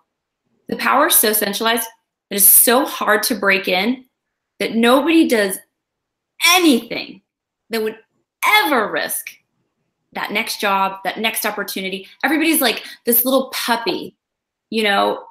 I was never like that. I was like, you know, great, you want to make my work? Well, that's, you know, whatever. But it's like, you want to have that. Me, I wanted to have the opportunity to do my art, but these people are much more like, I need to be a part of this world, and I need all the trappings of it. I don't want to do anything that would never mess it up. But Harvey Weinstein was he as powerful as he wasn't with the old studios. He was the newer Hollywood thing. Was he one of them? Weird. So what's that? No, go ahead. So my question is, did Harvey Weinstein fall, or was he given up, or was he sacrificed to take the heat off of? Because he wasn't doing anything that everybody else wasn't doing. So why him? I thought at the time the same thing. He's being sacrificed for multiple reasons. I thought that. I just think there's so many bizarre things to me about that whole circumstance. Like, you've got Ronan Farrow, first of all. I mean, he's like, this is Woody Allen's stepson. You know that, right? Okay. So it's like for him to come back and burn down Hollywood is like a Hollywood script in of itself. It's like the coolest thing ever. Like, so I was just like, I'm vibing on this. I like the fact that it's like Hollywood's forsaken son come back to burn down, you know, the disgusting temple. But I just think that he was like a lieutenant. If you're gonna say like it's a mob, I think he was more like a lieutenant than a mob boss, maybe. You know, maybe. But the weird thing is, like, you know, Mira Sorvino. So Paul Sorvino, to me, you know, represents almost like a I don't know, like a mafia kind of character, right? He just sort of has that air about him. He's a very powerful director. He was always very powerful. Harvey Weinstein blackballed his daughter, Mira, like that. When he blackballs someone, it's complete. It's done. You never work again. Nothing ever. So watching him blackball Mira Sorvino was kind of like watching a power play, like between like the new guard and the, you know. So I think a lot of that stuff goes on, which is maybe it's, you know. In fact, I mean, and we know with the deep state and CIA, whatever you want to call it, there's so many layers of this corruption. Right.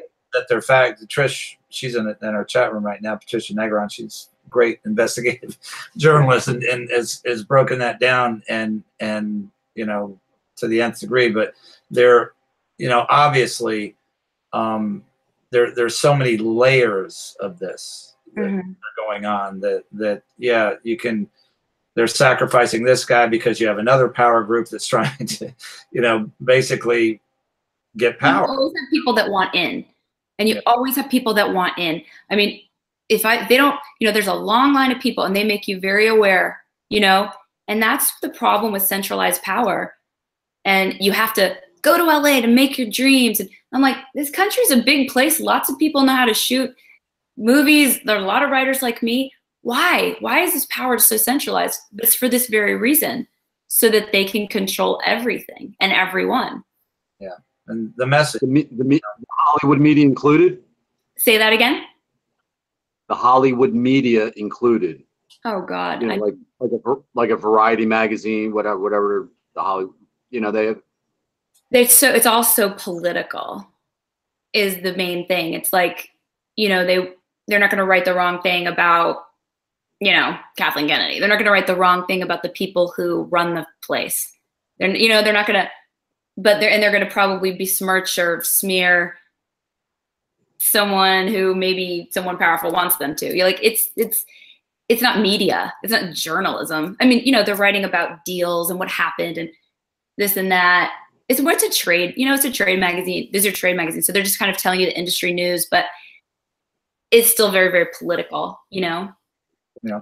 And and I found it interesting that you made the mafia analogy because you know back. You know, years ago, the top levels of the mafia, you didn't know who they were. They were always behind the scenes. And then, you know, late 90s, you had the Gotti types. We had one in Philadelphia, Joey Merlino, where they were out and about. So I look at like a Harvey Weinstein as more of like the out and about types. But if you bring up a Bob Teitel and you tell me he's a rich, powerful dude, I don't know who the hell Bob Teitel is, and I never would know. But if you ask me names of, you know, if you told me names of people, you know, at studios and stuff, we don't know who they are because their names are never out there, just like in the mafia. And I think it's important to realize that I do believe, and you know, I look at someone like Bob or Harvey Weinstein, I do believe that these people are made, meaning like they've done things to get there. You know, I know that just from being in their presence, and it's like they're looking to, you know, get you on their low level, you know? Compromised. I mean, it's in government. It's in every area of our society. Why wouldn't it be there? Right. And what I want to just cover too, because I heard you, because we listened to Isaac, you know, and we have people, you know, that are assessing his credibility. Yeah. And, you know, for me, I mean, just the research I've done, the personal experience I have, the survivor. I mean, the ring of truth was, you know, right there, and it seems like that's what you were saying too. That, you know, you've been in that culture, you've been in that world, and you listened to what he had to say, and found it very credible. I do. I believe him. I believe I believe in absolutely 100% he experienced what he experienced with Seth Green. That all makes sense to me. The level, you look at Seth Green's career, right? And it's like, that all makes sense to me, that he's at, this part, he's, this middle part of this basically pyramid scheme. And I feel like you want to, it's like a network marketing almost, like you got to bring people in under you. I swear to you, this is what I'm coming to think a bit more and more. It's like, okay, you get $250,000 a year on whatever car you want. I'm like, sounds like a pyramid scheme. Is this Amway? But it's like, no, they want you to actually have sex with children. Yeah. So you can get more power from them and then have more influence, but be more owned. It's pretty basic, it's like basic mob tactics, I guess, or CIA or whatever. City of London, they came up with that back in the 1500s. Yeah, and politicians, I have no doubt that all of our politicians are just, did things to get there. Because there's a long line of people that want to be senator or the congressman, and you don't get to that level without being compromised in some way. I'm coming to believe that, people like the power structure likes to keep these compromised people around. I think that's the main thing too. It's like, oh no, they let Harvey Weinstein operate with impunity. They let Matt Lauer do whatever Matt Lauer wanted to do. And they were always making it go away because they like that. They like to keep these people around that are compromised. Yeah. And you can tell, in any of the, in politics, the free thinkers got assassinated. Yeah, look at how Rand Paul's treated. I like Rand Paul a lot. And, people try to kill him. You know what I mean? Everybody hates him roundly, like just disdain. And I'm like, he kind of cares about the Fourth Amendment. Seems like he's pretty anti-war. He's the only guy talking about Iraq, and yet they hate him. Everybody just hates him. And I'm like thinking, I don't think he's compromised. My intuition tells me I think he's probably not, just because everybody hates him. It's the people that everybody celebrates that I'm like, oh boy. Yeah. Bukowski said, don't follow the crowd. They're always wrong. Yeah. So where are you headed from here? Well, I've been thinking about this a lot, for, a couple of things actually. So I want to make all my stuff. I just want to start making it, like all these, great projects. So I've had some people come to me and say, or I've had so many people come to me, but some people come to me and said, I want to invest in you. I want whatever you're doing. I want to fund it or be a part of it. So I'm just sort of like saying, I'm not saying any, yes to anything or anything like that. Cause I want this to be a collective. I want to really truly decentralize something. I can be doing this here, but everyone's got to be doing it everywhere. There's got to be just people like me everywhere. And so I'm trying to think like how to, big picture, I think we need a studio and a streaming service and a movie theater chain for sure, because distribution's the problem. It's like I can make the best movie ever, but is Netflix going to buy it at this point? I don't know. I did have a meeting there in August. I'm not sure if I still have it or not, but we'll see. Yeah. Wouldn't that be funny? If I do go to Netflix, I'll live stream the whole thing. I'll be like, they're letting me in. Oh my God, I can't believe it. But, has anyone contacted you with a similar Bob Teitel story? Yeah, a lot of people have contacted me, especially there's one girl that I think is going to. Are they willing to go? Are they willing to go public? Oh, about him specifically, Bob? Yes. No. Yeah, that because obviously you weren't you're not the only person that would have happened to. It wasn't like he just pulled this out. He just made this up. No one is going to come forward. No one is going to come forward. No one is going to come forward. Like, there's probably a long list of people, and no one is going to come forward. I will tell you, because it's super dumb. Unless I'm hedging my bets on Hollywood falling. Like, I'm going, okay, because it's not like I'm, going to have a career there anymore. So people are maybe not as brave as I am to hedge their bet. I see the vision so strongly, and I see what Hollywood is doing to its audience, how it's forsaking the audience, how it's forsaking art, how it's forsaking the divine.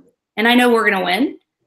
And I just have this like, maybe people just don't have the vision that I have as a person, but it's still like, I'm like, okay. I was like, I'm going to go. No, I'm not going to go. Okay, I'm going to go. Because it's like, I know I have to, I had to do it, but it's like at the same time, there's not going to be a long line of people doing this. I think that a lot of people are expecting a lot of people to come out. Not going to happen. Like, you're going to get Isaac, you're going to get me. You may get one or two more people. Like, that's the other. Well, like you said, they've kind of bred that out of the population. Yeah, yeah. They're not made like we are out there. Like, and I don't mean to say that like it's such a generalization, but there's a certain level of like, whatever it is that's in our chromosome that makes us look into 9/11 and makes us look into things. It's the other type of people that don't look into things and that can, Celtic DNA. So there's something to that Celtic DNA. I don't know. Yeah. So I wouldn't expect a long line of people coming out. I am excited about meeting all of these artists. I mean, everybody's emailing me, oh my God, I'm a cinematographer. I'm a producer. I want to do this. I want to do that. I want to create. I'm over here. I'm in Austin. I'm here. And I'm like, oh my gosh, this is so cool. Something cool is happening. And it's just a matter of like, figuring out how we can create something so big and beautiful and just amazing that just makes Hollywood obsolete. Just goes, because they're already making themselves obsolete. We don't even have to really try that hard. We just have to actually make art, and that people's hearts and souls will just like explode because they're so starved. They're just absolutely starved, for the truth, art, divine. It's just been surgically removed from Hollywood, Well, you're a nuclear bomb, and we need a lot of. I had that thought. Yeah, I know. I do want to be a nuclear bomb, but at the same time, I think that people like Isaac are the wrecking crew, and I know that I know that we're all gonna have our role to play in this, and I felt like my little cog of this wheel was to just sort of grab these artists like me and just, just wrap my arms around them and run and just start making things and just start making things. And look at all the people that supported Roseanne because she wasn't what the system wanted her to be. And we're all feeling that trapped by the Matrix. So many people I think will support what we create. It's not, I don't even think it's that crazy of a bet. I think it's a sure thing. Sure thing. Well, I mean, you said that you don't think people are going to come out and talk. I don't understand. If this happened, if 5 women came out and told the same story, I mean, it's happened with Weinstein. It just happened with Les Moonves. I mean, that's massive.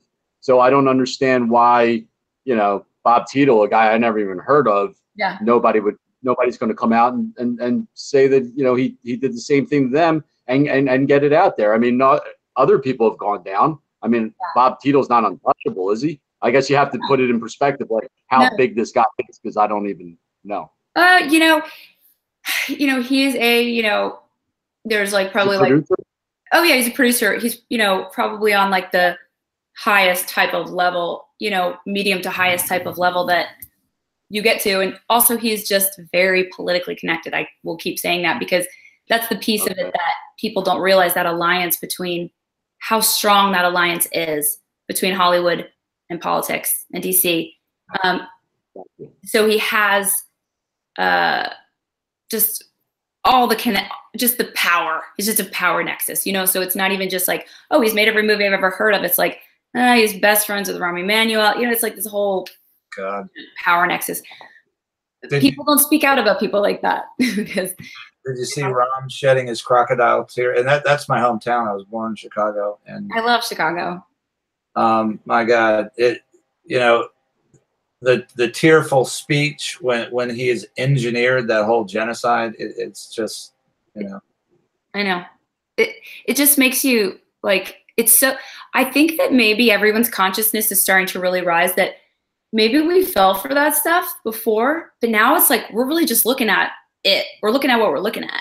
I feel like, you know, the lie is wearing off. I keep saying like the lie is wearing off because it's from one of Kanye's songs and like his new songs.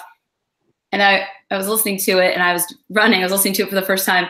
And he said, the lie is wearing off. And I literally like stopped and I was like, yes, that's exactly what's happening. Such a cool way to put it. Well, the lie is wearing off for a lot of people, but for, you know, 45% of the country, it's not, and it never will.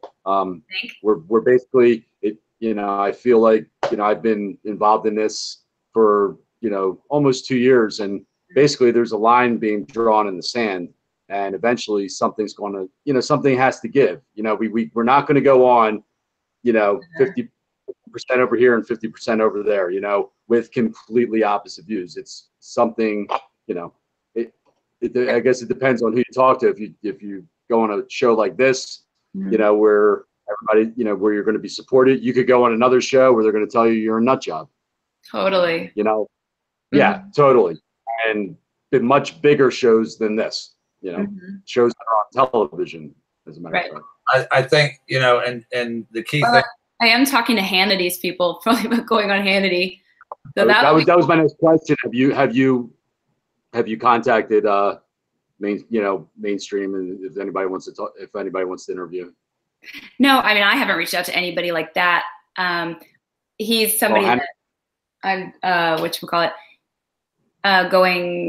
just talking to about a project. So he wants to have me and this guy that I'm writing this book about on. And but I wouldn't put it past him to bring this stuff up because he's pretty ballsy, you know? Right. Okay. Well, he needs to. Yeah. You know, and that's what people want to hear about, you know? So, but no, I probably wouldn't put myself through going on like CNN or something. If they would even, you know, or maybe I would just give it back to them, you know? Well, so. Yeah, they wouldn't put you on. Yeah. I think what you said is really the key, that we're all doing, we have our part to do, and we're following our hearts, and that critical mass will be reached, you know, and it doesn't matter, you know, as long as we're being true to ourselves, you know, something good will happen. Oh yeah. Even Tiffany, I'm sorry, I wanted to get this in real quick. I just wanted to get your thoughts on the Me Too movement. Pro, con. So I bring this up in there's a speech I have on YouTube that I go around to some universities and do some speaking about sort of psyops, Hollywood, the Pentagon, all that stuff. And Me Too, when it first happened, it was like a wildfire, and it was like organic, sort of had all the makings of a revolution that needed to happen, because Me Too just gave voice to the powerless. It gave some power to the powerless. Because if you work for Matt Lauer and you work in a system and in an office of debauchery and total impunity where people can just assault you and there are no consequences ever, and you say you want to be a journalist, right? So that's what you want to do. And so you're in your sort of dream job. It's just a nightmare because of the power structure. So Me Too just like flipped the power structure. And I could tell everyone was so uncomfortable with it, which I loved, you know, the powerful, obviously.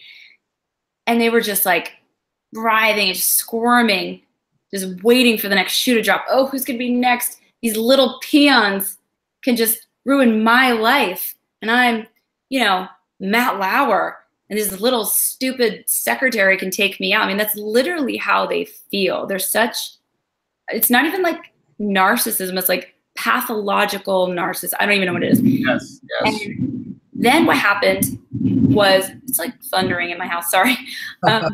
It's not your fault. Yeah. Then what happened in December, I was reading the newspaper. I was away on vacation, and I grabbed a newspaper, and I'm sitting down breakfast reading it. And I'm like, oh, shit. And my husband, Don's like, what? I was like, Kathleen Kennedy just hijacked Me Too. And he's like, what? And there was this whole article in the New York Times, of course, obviously, about how, you know, they spun it in some weird way. You know, the women in Hollywood, which it was these really powerful women, were going to band together and change the culture. And they were going to make sure that this never happened again. So they formed an organization, obviously. This is the first thing everybody ever does, is form an organization. And it was, you know, Time's Up. And it was, you know, headed by her. And all I saw was she just went and hijacked it for them. Like, Me Too was organic. And it was, you know, the powerless giving, you know, having voice against the powerful who'd been abusive. And then she went and took it so that they could have the power back and they could decide when time's up. Like, well, so she decided. They turned the whole thing into a positive. You know, like, look how good we are. Oh, this is the way it was going on before, and now we're going to be transparent, and we're going to be, you know, blah blah, yeah. And not, you know. And wait a second, what about holding all the people accountable? No, don't worry about that. We're moving forward. You know, don't judge up the past. You know. Yeah, we formed a foundation. Yeah. Everything's fixed. Yeah, right. Yeah, everything's good. Everything's good now. We're talking about it, and we have a hashtag, and we have a Wikipedia page. Things are happening. Right. Don't worry about all the careers that were ruined, all the lives that were ruined. You know, even if some people committed suicide, all the crimes that were committed that could still potentially be prosecuted. Let's just please move forward. But my take on it too was, because it also coincided with a lot of the pedogate stuff that, you know, people in this country, they know sexual harassment exists. You know, that's not any kind of surprise, and they can accept it. You know, they can deal with it. It's okay. Right. If they found out that the real story in Hollywood was the raping of children, nobody's going to go. That's going to take people down. Nobody's. Oh. Yeah. If people could wake up to that reality. So I thought it was also twofold, that Me Too also kind of, you know, crowded, you know, pushed pedogate out of the way and saying, oh, no, we're going forward. They threw him Harvey Weinstein. Well, yeah, I think that's right. I do. Threw him a bone. Mm-hmm. But it ain't going to work. No. Nothing that they've done so far has worked. No, it's like that saying about the light and the darkness. I mean, it can't be stopped. And there's the more people that are just wanting the truth and just ravenously wanting the truth, and that energy of that truth seeking it's like their kryptonite. That's why they do the whole conspiracy theory thing, because we're dangerous as could be, you know? We're like dangerous. Off of social media. You know? Yeah, just any truth seekers, people asking questions about Las Vegas because it was weird, you know, are dangerous to the whatever went on there, to the people figuring up whatever went on there. I saw that when it was happening, and I've been in emergency services for a long time. I've never heard a SWAT TAC channel broadcast over. Wait, what happened? Their SWAT team broadcast over Broadcastify. It's one of the, if you had a scanner, you could have heard it too. But TAC channels are notoriously scrambled. You don't want the general public, but the Las Vegas SWAT team TAC channel, the SWAT team TAC channel was broadcast, and we had a recording of it. We had a transcript of it. You know, it's like, okay, we're going up together. It's like, you know. What in the world is that about? Yeah. Yeah. And you know, they're convinced we're stupid, and we're showing them that we're not. So we're gonna get, because we're at the the limits of our broadcast. For 2 hours. I'm ready to go. John, I really wanted to get this in, and I don't know. I just have a lot of things going through my head because, you know, looking at Hollywood so much. And the name that's coming up is Michael Moore, and we're gonna bridge into politics just a little bit. Yeah. You know, full disclosure, I'm a lifelong Democrat and a huge Trump supporter. Okay. I assume you're familiar with Roger and Me. Wait, what did you say? I'm familiar with what? Roger and Me, his first documentary? Oh, yeah. So wait. Okay. Now, I'm sorry? No, tell me what's that about? I'm familiar with all his documentaries. I've heard of that one, but what's it about?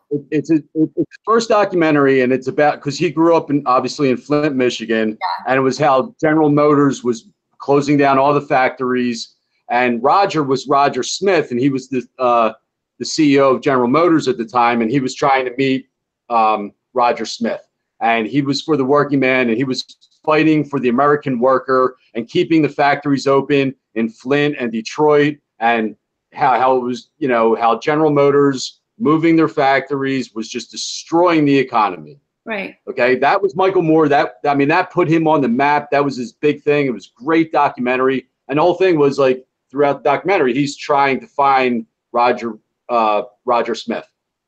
So fast forward, you know, almost 30 years. Right. Hey, it's Donald Trump. Donald Trump is the worst thing. This man, blah, blah, blah. Even though Donald Trump is saying the exact same things that Michael Moore was saying 30 years ago to start his career about making America great again, helping the American workers, bringing manufacturing back to the United States.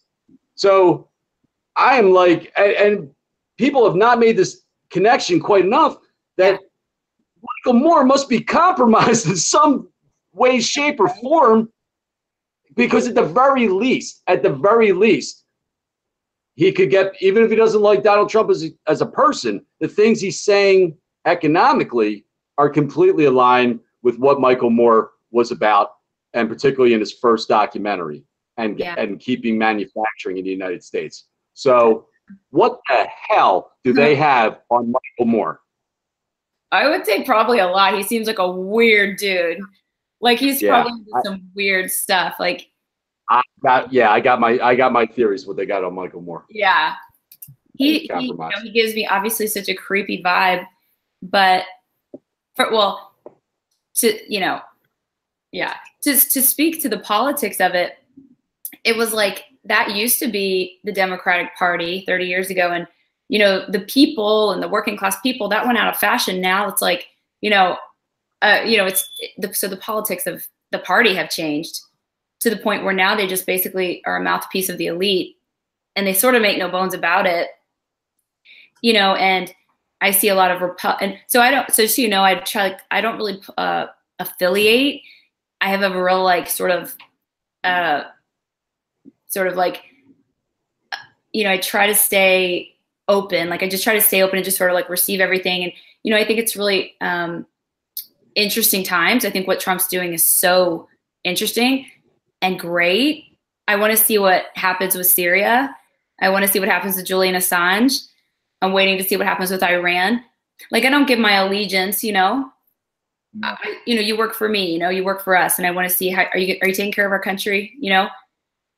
So, but I do know that a lot of people on the right, you know, everybody's politics has changed over the last 30 years, you know, the right and the left, everybody. So Michael Moore is kind of just doing the fashionable thing.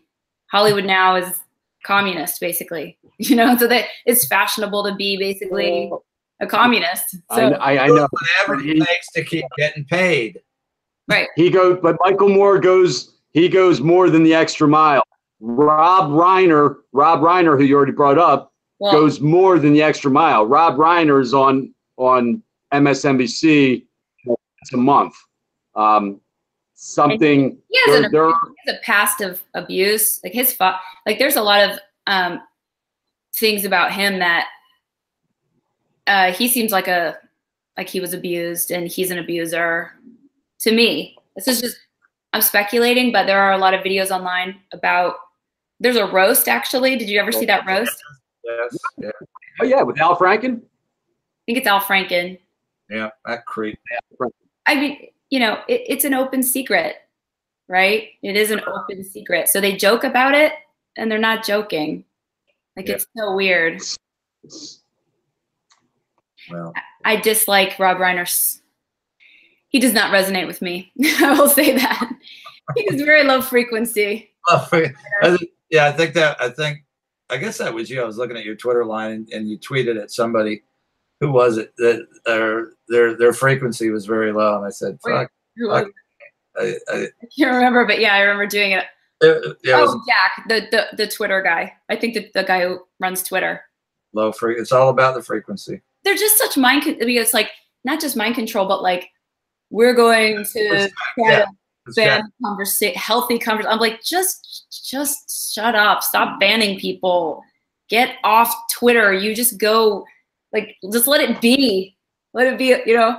It's just so gross. Like, that Ivy League mind of, like, you know, every other word is the word integrate. I'm like, I've never actually used the word integrate in my life. And I hear, you know, you're talking to these people, it's like every third word. Vertical integration. I'm like, nobody talks like that. No, just stop. Yeah, we used to have those, kind of strategic planning, you know, in the fire department, and it has its own language, and you hear it. I mean, you watch old episodes of Cops, and you can see where they went to the class, and they're using those terms. It's like, just shut up. Just talk. Like, tell us.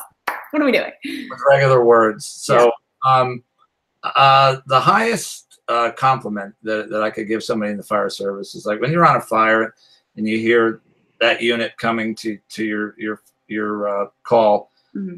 You can relax and just get to work and go inside and know that everything is good. And I would just have, this is a 5-alarm fire in our nation, in our institutions, and I've heard you go on the radio and you're here at the call, and I for one feel better, and I can just get on with what I'm doing. So that's my compliment to you, and that's.